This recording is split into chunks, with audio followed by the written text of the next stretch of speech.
앞에서 걸을 때 그때가 하나님의 때 내 힘으로 안 될 때 빈손으로 걸을 때 내가 고백할 여호와 이래 주가 일하시네 주가 일하시네 주께 아끼지 않는 자에게 주가 일하시네 주가 일하시네 신뢰하며 걷는 자에게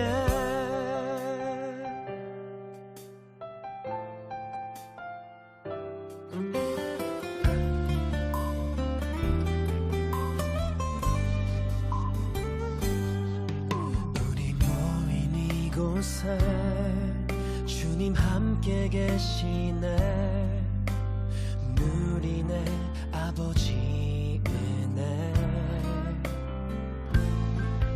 적은 떡과 물고기 내 모든 걸 드릴 때 모두 고백해 여호와 이래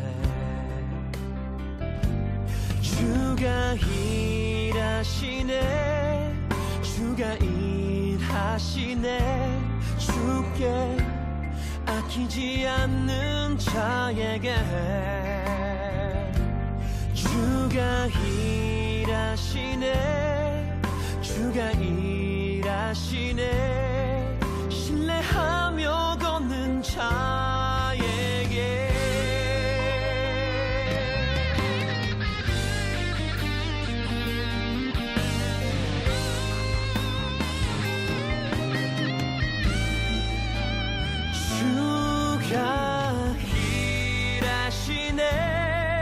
주가 일하시네 주께 아끼지 않는 자에게 주가 일하시네 주가 일하시네 신뢰하며 걷는 자에게 신뢰하며 걷는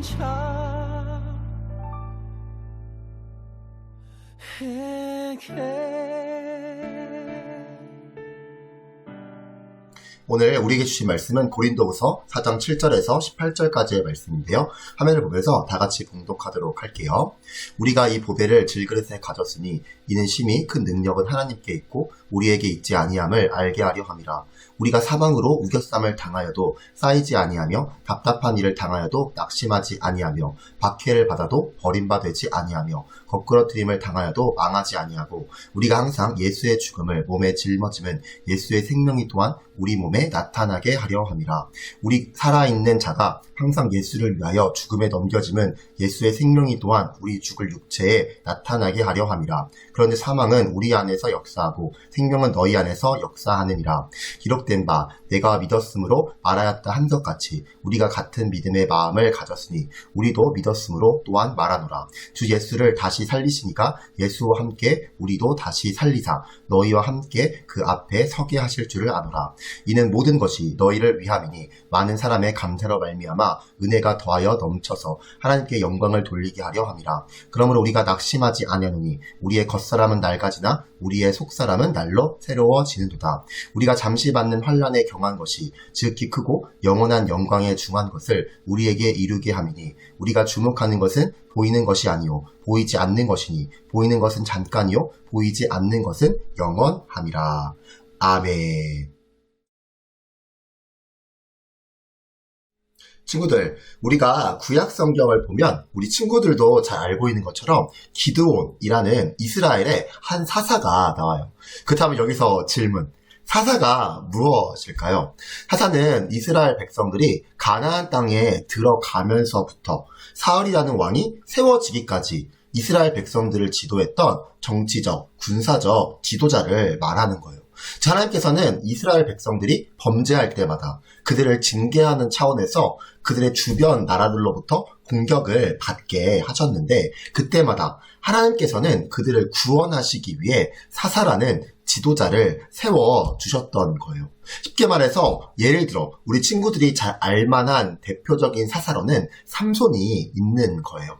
아무튼 기드온이 이스라엘의 사사가 되었을 때에는 미디안이라는 족속이 이스라엘을 압제하고 있었을 때였어요. 즉 이스라엘의 죄로 인하여 하나님께서 7년 동안 그들을 미디안의 손에 넘기셨을 때 이스라엘 백성들이 너무 괴로워 하나님께 부르짖자 그때 하나님은 기드온을 이스라엘의 사사로 세워주셨던 거예요.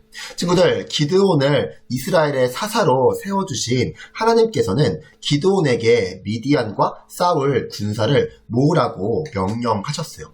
그리고 그렇게 해서 모인 사람이 32,000명이었어요. 그렇다면 친구들, 이제 사람도 다 모였겠다. 이스라엘은 미디안과 전쟁하기 위해 출발을 하였을까요? 그렇지 않아요. 하나님은 기드온을 향해 그 숫자가 많다고 하셨어요. 두려워하는 자는 집으로 돌려보내라고 하셨어요.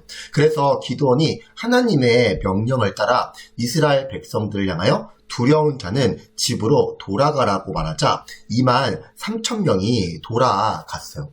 그 다음 친구들, 이제야말로 이스라엘은 미디안과 전쟁을 하기 위해 출발하였을까요? 그렇지 않아요. 하나님은 기드온을 향해 남은 10,000명도 많다고 하셨어요. 그래서 하나님께서는 테스트를 거쳐 300명의 군사만 기드온에게 맡기셨어요. 그 다음 친구들, 미디안의 군사는 몇 명이었을까요? 무려 135,000명이었어요. 그 다음 친구들, 왜 하나님께서는 기드온을 통해 300명의 군사만을 세우셨던 것일까요? 하나님은 비록 적은 군사이지만 오직 하나님의 능력으로만 승리하도록 하심으로 이스라엘 백성들이 스스로 자랑하지 못하도록 하셨던 거예요. 지금도 이처럼 우리가 비록 약하고 부족해도 하나님이 능력을 주시면 우리는 이 세상과 싸워 승리할 수 있어요. 믿어요? 그러므로 오늘은 이 주제를 가지고 함께 말씀을 나눠보도록 할게요. 먼저 오늘 본문 7절의 말씀을 함께 읽어보도록 할게요. 우리가 이 보배를 질그릇에 가졌으니 이는 심히 큰 능력은 하나님께 있고 우리에게 있지 아니함을 알게 하려 함이라. 친구들, 오늘 본문에서 사도 바울은 보배와 질그릇이라는 단어를 통하여 자신과 예수 그리스도의 관계를 설명하고 있어요. 그렇다면 사도 바울이 먼저 말한 보배란 무엇을 의미하는 것일까요? 친구들, 여기서 말하는 보배란 함께 읽지는 않았지만 고린도후서 4장 6절에 기록된 예수 그리스도의 얼굴에 있는 하나님의 영광을 아는 빛이라고 말할 수 있어요. 쉽게 말해서 보배란 복음이고 더 확실하게 말하자면 바로 예수 그리스도 그 자체의 시라는 거예요. 그러므로 결론적으로 여기서 말하는 보배란 바로 예수님 자신을 말하는 거예요.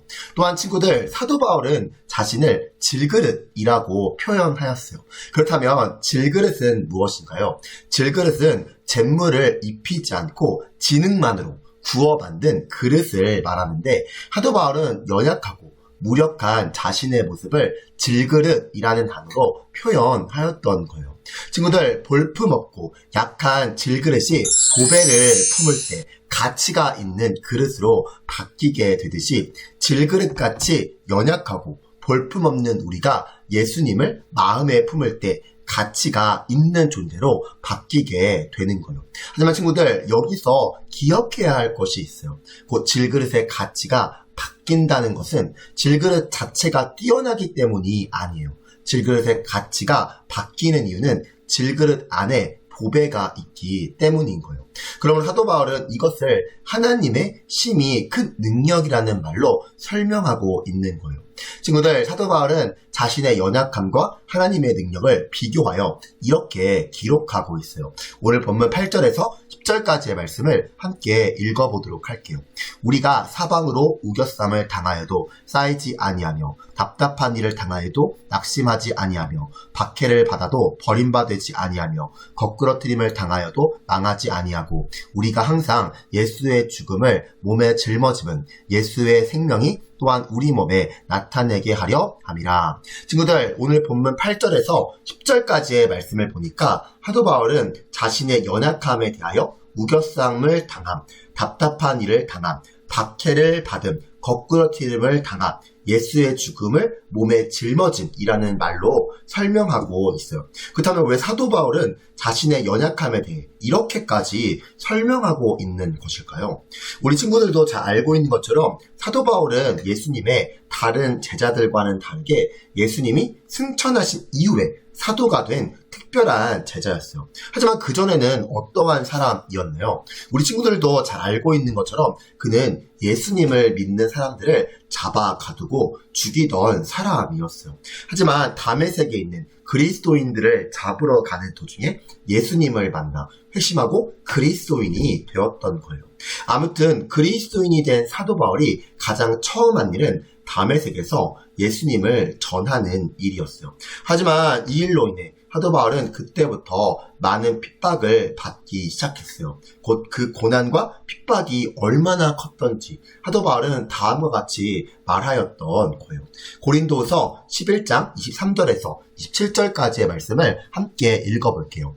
내가 수고를 넘치도록 하고 옥에 갇히기도 더 많이 하고 매도 수없이 맞고 여러 번 죽을 뻔하였으니 유대인들에게 40에서 하나 감한 매를 5번 맞았으며 3번 태장으로 받고 1번 돌로 맞고 3번 파선하고 일주야를 깊은 바다에서 지냈으며 여러 번 여행하면서 강의 위험과 강도의 위험과 동족의 위험과 이방인의 위험과 시내의 위험과 광야의 위험과 바다의 위험과 거짓 형제 중에 위험을 당하고 또 수고하고 애쓰고 여러 번 자지 못하고 줄이며 목마르고 여러 번 굶고 춥고 헐벗었노라. 친구들, 고린도후서 11장 23절에서 27절까지의 말씀을 읽으니 어떠한가요? 읽기만 해도 힘들지 않나요? 그렇다면 이 고난의 당사자인 사도 바울은 얼마나 많이 힘들었을까요? 얼마나 불안하고 두려웠을까요? 하지만 친구들, 비록 이와 같은 고난 가운데 있는 사도 바울이었지만 그에게는 회심의 자리에서 하나님께 받은 사명이 있었어요. 그 사명이 무엇이었는지 사도행전 22장 10절의 말씀을 함께 읽어보도록 할게요. 내가 이르되 주님 무엇을 하리이까? 주께서 이르시되 일어나 다메섹으로 들어가라. 내가 해야 할 모든 것을 거기서 누가 이르리라 하시거늘. 또한 사도행전 9장 15절과 16절의 말씀도 함께 읽어보도록 할게요.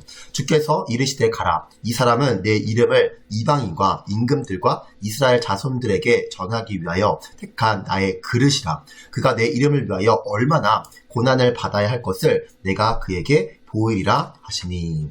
친구들, 하나님께서는 사도 바울을 부르실 때부터 그가 당할 고난에 대해 말씀하셨어요. 곧 사도 바울을 향하여 내 이름을 이방인과 임금들과 이스라엘 자손들에게 전하기 위하여 택한 나의 그릇이다 라고 말씀하시므로 그에게 분명한 사명을 주심과 동시에 그가 내 이름을 위하여 얼마나 고난을 받아야 할 것인지에 대해서도 말씀해 주셨던 거예요.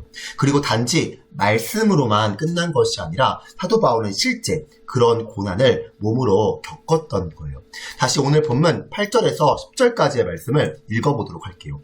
우리가 사방으로 우겨쌈을 당하여도 쌓이지 아니하며 답답한 일을 당하여도 낙심하지 아니하며 박해를 받아도 버림받지 아니하며 거꾸러뜨림을 당하여도 망하지 아니하고 우리가 항상 예수의 죽음을 몸에 짊어짐은 예수의 생명이 또한 우리 몸에 나타나게 하려 함이라. 무슨 말인가요? 친구들, 하나님의 심히 큰 능력이 우리에게 나타남으로 사방으로 우겨쌈을 당하여도 쌓이지 않는데요. 답답한 일을 당하여도 낙심하지 않는데요. 박해를 받아도 버림받지 않는데요. 그리고 거꾸러뜨림을 당하여도 망하지 않는데요. 어떤가요, 친구들? 바로 이것이 하나님의 능력인 거예요. 즉 이러한 하나님의 능력이 사도 바울에게 있었기에 비록 자신은 질그릇과 같은 연약한 존재에 불과하였지만 그 위대한 선교의 일들을 감당할 수 있었던 거예요. 친구들, 고린도서 12장 말씀을 보면 사도 바울은 셋째 하늘이라 말하는 곧 하나님이 계시는 천국을 경험했다고 말하고 있어요. 혹시 우리 친구들 중에 천국을 경험해 본 친구가 있나요? 없죠. 그러므로 친구들, 이것은 엄청난 경험인 거예요. 아마도 우리가 이런 경험을 했다면 신나서 여기저기 간증하러 다니면서 어깨에 잔뜩 힘이 들어갔을 거예요. 하지만 사도 바울은 이러한 경험을 한 자신이 자만해지지 않도록 하나님이 육체의 가시를 주셨다고 말하고 있어요. 즉 그가 그 가시가 떠나가도록 3번이나 기도하였지만 오히려 하나님은 내 은혜가 내게 족하다도다라고 말씀하셨다는 거예요. 친구들, 만약 사도 바울에게 육체의 가시가 없었다면 어떻게 되었을까요? 그는 아마도 교만해졌을 거예요. 그러나 그에게 육체의 가시가 있었기에 곧 그가 약했기에 오히려 그는 겸손할 수 있었고 하나님의 능력을 고백할 수 있었던 거예요. 친구들, 이것이 바로 우리의 신앙 고백이요. 곧 이것이 우리가 낙심하지 않을 수 있는 첫 번째 이유가 되는 거예요. 즉 내가 잘났고 내가 능력이 있고 내가 탁월한 것이 아니라 오히려 내가 질그릇과 같이 약하기 때문에 하나님이 나와 함께 하시고 하나님의 큰 능력이 나를 도우셔서 비록 고난 중이었지만 하나님의 일을 감당할 수 있었던 사도 바울과 같이 여기에 있는 우리 역시 하나님의 일을 감당할 수 있도록 하신다는 것이 우리의 신앙 고백이자 우리가 낙심하지 않을 수 있는 첫 번째 이유인 거예요. 친구들, 우리 친구들도 잘 알고 있는 것처럼 우리가 잘나서 구원받은 것이 아니에요. 우리가 탁월해서 하나님께 쓰임받는 것이 아니에요. 비록 우리는 약하지만 하나님이 능력을 주셔서 하나님의 일에 쓰임받는 일꾼이 되게 하시는 거예요. 그러면 친구들, 혹시 능력이 없다고, 탁월하지 않다고, 약하다고 절망하고 있는 친구들이 있나요? 그렇다면 우리의 능력 없음이, 탁월하지 않음이, 약함이 오히려 하나님이 나와 함께 하시는 은혜가 된다는 사실을 기억하는 우리 친구들이 되기를 바라요. 곧 하나님의 능력이 우리 친구들을 도우셔서 하나님의 일을 감당할 수 있도록 하신다는 사실을 기억하는 우리 친구들이 되기를 간절히 바라요. 또한 둘째로 우리가 낙심하지 않을 수 있는 이유에 대해 사도 바울은 다음과 같이 설명하고 있어요. 오늘 본문 16절에서 18절까지의 말씀을 함께 읽어보도록 할게요. 그러므로 우리가 낙심하지 아니하노니 우리의 겉사람은 낡아지나 우리의 속사람은 날로 새로워지는도다. 우리가 잠시 받는 환난에 경한 것이 즉 기크고 영원한 영광에 중한 것을 우리에게 이루게 함이니 우리가 주목하는 것은 보이는 것이 아니요 보이지 않는 것이니 보이는 것은 잠깐이요 보이지 않는 것은 영원함이라. 무슨 말인가요? 우리가 낙심하지 않을 수 있는 이유는 우리의 겉사람은 닳지만 날이 갈수록 우리의 속사람은 날로 새로워지기 때문이라는 거예요. 그 다음 친구들, 어떻게 이러한 일이 가능한 것일까요? 친구들, 우리의 육신은 날이 갈수록 늙게 돼요. 당연한 거죠. 하지만 친구들, 그렇다고 해서 우리의 속사람, 우리의 영혼도 늙어가서는 안 되는 거예요. 즉 우리는 우리 안에 거하시는 성령님으로 말미암아 날마다 새로워지고 자라가야 하는 거예요. 그러므로 바라기는 날마다 영혼이 새로워지는 우리 친구들이 되기를 바라요. 또한 마지막 셋째로 우리가 낙심하지 않을 수 있는 이유는 우리는 영원하지 않은 것, 이 땅의 것들을 소망하며 살아가는 사람들이 아니라 영원을 소망하며 살아가는 사람들이기 때문이에요. 친구들, 우리의 마지막 소망은 이 세상이 아니라 눈에 보이지 않는 영원한 하나님의 나라예요. 즉 영원한 하나님의 나라를 소망하며 살아가는 우리이기에 우리는 이 세상에서 일어나는 그 어떠한 일에도 낙심하지 않고 오히려 즐거워하며 소망을 가질 수 있는 거예요. 그러므로 바라기는 이 땅의 것들이 아니라 영원하지 않은 것이 아니라 영원한 하나님의 나라를 소망함으로 낙심하지 않고 오히려 즐거워하며 소망 가운데 살아가는 우리 친구들이 되기를 바라요. 이제 설교를 정리하도록 할게요. 친구들, 여기에 있는 우리도 사도 바울의 고백처럼 연약한 그릇이에요.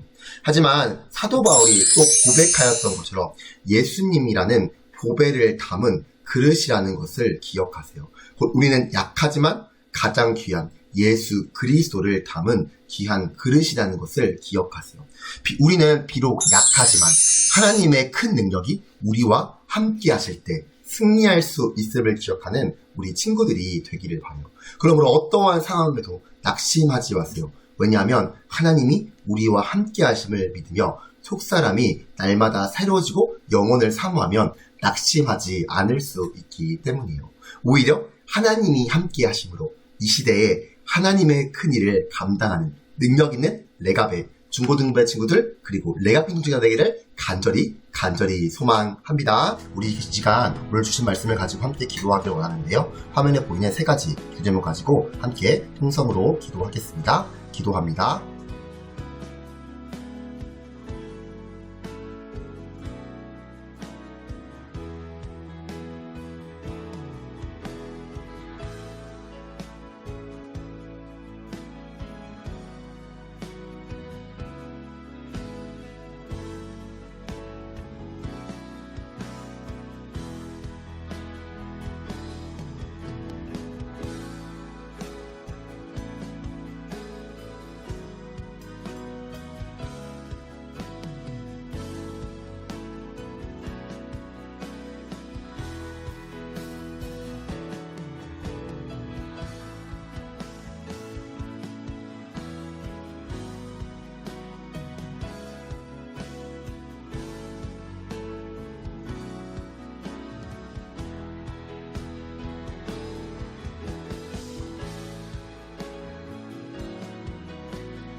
주님, 오늘도 정한 시간과 정한 장소에 우리를 부르셔서 예배드리게 하신 하나님 아버지께 감사드립니다. 그러나 주님, 예배드리면서 지난 한 주간 우리의 마음과 생각과 행동으로 지은 죄를 기억나게 하셨사오니 고백하며 용서받는 은혜가 있게 해주세요. 또한 오늘은 특별히 우리의 연약함을 하나님께 고백합니다. 곧 주님과 동행하지 못하고 말씀에 제대로 순종하지 못하고 세상과의 싸움을 두려워하는 저희의 모습이었음을 고백합니다. 새로운 한 주 사망권세를 이기신 예수 그리스도의 능력을 힘입어 승리하게 하시고 성령님께 함께 하셔서 두려워하지 않도록 도와주세요. 특별히 오늘 들은 말씀에 순종함으로 나가는 저희가 되게 해주세요. 예수님의 이름으로 기도드립니다. 아멘.